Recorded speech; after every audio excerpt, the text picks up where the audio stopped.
सुभद्रा योजना नहीं आसी पुणी नुआ खबर। हाँ आज्ञा आप जहाँ शुणुंट सत सुभद्रा योजन पुणी आसी नुआ अपडेट। जो मैंने प्रथम किस्ती पाइबा पर किछि लोक गाड़ी किनी किछि लोकों ना 5 एकर जमी थिबा सूचना मिली। किछि लोक आईटी रिटर्न दे देइचंती जहाँ फल से किस्ती आसीपारी नहीं। तो या उपरे पुणी थरे अगस्ट रे पुणी थरे जांच करा जाइथिला। जांच पर जदि आपण इलिजिबल अटंती ताले पुणी थरे सही किस्ती आपण को रेस्ट ऑफ अमाउंट जहाँ भी अच्छी सबू अमाउंट पुणी थरे मिलिबो। जदि जांच रे आपण जना पड़ती कि नाई से भली किछि आपणकर इनकम सोर्स देखा जाइछि ताले आपण को रिजेक्शन कर दिया जिवो।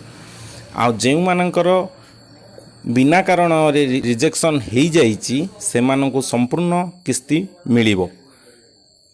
ता सहित आ गोटे नुआ अपडेट मिली। अगस्ट मास 9 तारिख पर पुणी थरे 21 वर्ष होइथिबा नुआ हिताधिकारी माने सुभद्रा योजना रे एंट्री नवाई अप्लाई करें। या भितर आ गोटे कथा रही जाउछि जो माने पैसा पाइबा हकदार अटंदी से पुणी थरे डीबीटी चेक करनियंतु। आधार साइट रे जाई करी सीडिंग अकाउंट स्टाटस उपरे क्लिक करिकी देखंतु जे आपणकर कौन बैंक सहित लिंक अच्छी। कहीं ना यही कारण वशतरू बहुत लोक पैसा पाइबार वंचित होउचंती। योजना रे तांको ना थिबा सत्वे मध्य से माने पैसा पाई पारु नाहंती।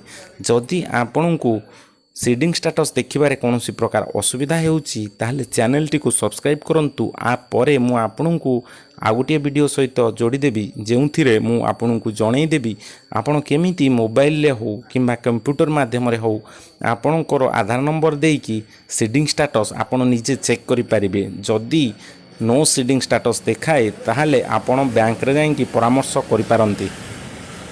आजिर वीडियो टी को एठी रखिलु।